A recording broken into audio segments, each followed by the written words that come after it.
13 अप्रैल 1919 बैसाखी का दिन, जो कि उत्सव, एकता और आशा का प्रतीक था। अमृतसर की गलियां बैसाखी के जश्न से गूंज रही थी। किसान अपनी मेहनत का फल मना रहे थे, लेकिन इस उत्सव के पीछे एक साया था। अंग्रेजों द्वारा थोपे गए रॉलेट एक्ट का विरोध पूरे देश में उबाल पर था। हर तरफ खबर फैल रही थी, जलियांवाला बाग में एक शांतिपूर्ण सभा होगी, जहां लोग रॉलेट एक्ट और अंग्रेजी कठोरता के खिलाफ अपनी आवाज उठाएंगे। पुरुष, महिलाएं, बच्चे सभी बदलाव की आस लेकर वहां इकट्ठा हुए, अनजान कि कुछ ही पलों में इतिहास का सबसे भयावह अध्याय लिखा जाने वाला था। ब्रिगेडियर जनरल रेजिनाल्ड डायर, एक नाम जो इतिहास में क्रूरता का प्रतीक बन जाएगा। जब उसे सभा की खबर मिली तो उसने इसे बगावत मान लिया और ठान लिया कि इसे बेरहमी से कुचलना होगा। डायर अपने 50 हथियारों से लैस सैनिकों के साथ संकरी गलियों से होते हुए जलियांवाला बाग पहुंचा।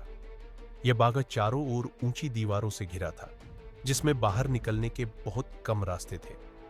लोगों को इसका अंदाजा तक नहीं था कि वे एक मौत के षड्यंत्र में फंस चुके हैं।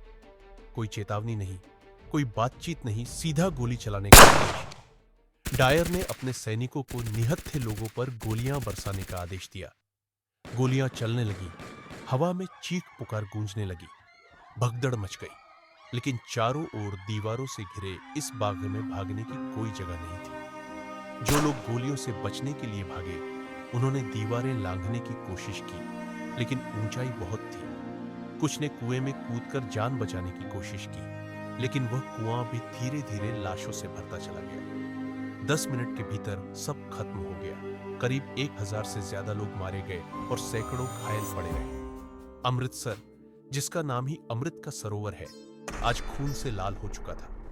इस भयावह घटना के बाद अंग्रेजों ने और भी जुल्म बढ़ा दिए। सड़कों पर लोगों को घुटनों के बल चलने पर मजबूर किया गया, जिसे क्रॉलिंग ऑर्डर कहा गया। दुनिया भर में इस नरसंहार की निंदा हुई, लेकिन जनरल डायर को बस एक मामूली सजा मिली, रिटायरमेंट। लेकिन न्याय के बीज अंकुरित हो चुके थे। 21 साल बाद 1940 में शहीद ऊधम सिंह ने लंदन में माइकल ओडायर की हत्या कर इस नरसंहार का बदला लिया। आज जलियांवाला बाग शहीदों की शौर्य गाथा का प्रतीक है। यह हमें याद दिलाता है कि आजादी मुफ्त में नहीं मिली, बल्कि हजारों की कुर्बानियों से मिली है। रविंद्रनाथ टैगोर, जिन्होंने इस घटना के विरोध में अपनी नाइटहुड की उपाधि लौटा दी, कहते हैं, ऐसे नरसंहार करने वाले किसी को सम्मान देने योग्य नहीं है।